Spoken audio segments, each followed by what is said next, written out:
to learn Mandarin if you can make it.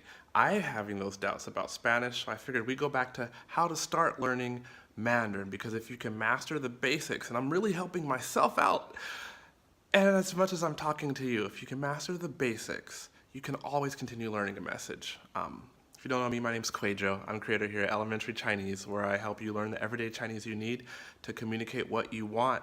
And why I'm here is because really, I was in Mexico for 7 weeks and I'm having a lot of trouble continuing my Spanish, and I had to encourage myself to practice the basics. So here we go. Basic number 1. Surround yourself with the language. Construct that environment. I know if you're in the US right now or in your home country, you're probably struggling like me to persist, to continue, right? So you don't hear Mandarin all day. What YouTube channels can you watch? In the descriptions below, there's a link to Mandarin Corner. It's one I watch because it's lots of dialogues and things in Mandarin. Can you get a book?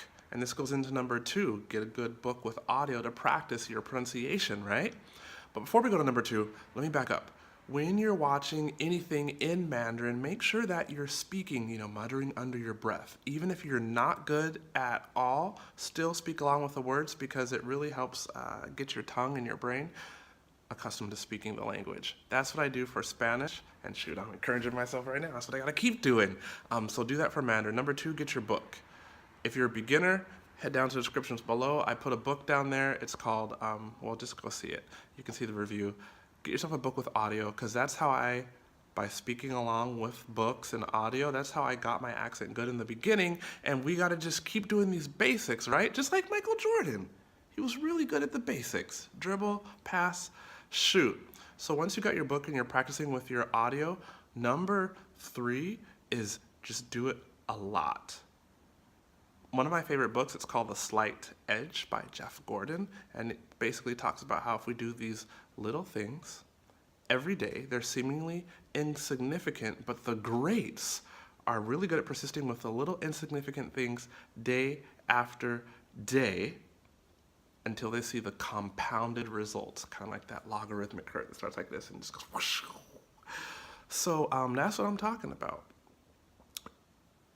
How else can you construct your Mandarin learning environment? Going back to 1, because there's only these 3 points. You can get a podcast, right?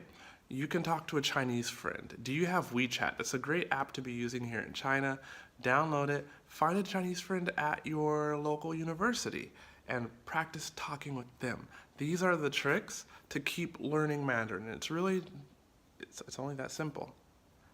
If I practice every day with my Spanish, I will get better. If you practice every day with your Mandarin, with your listening, with your reading, along with audio, you'll get better. Tell me, guys, what are you doing to keep your language learning going?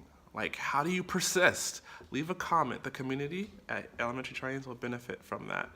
If you want to know the best, quickest ways, there's 3 of them, that I learned Mandarin, click or tap the screen right there. Got a nice little live stream when I was in Beijing for you.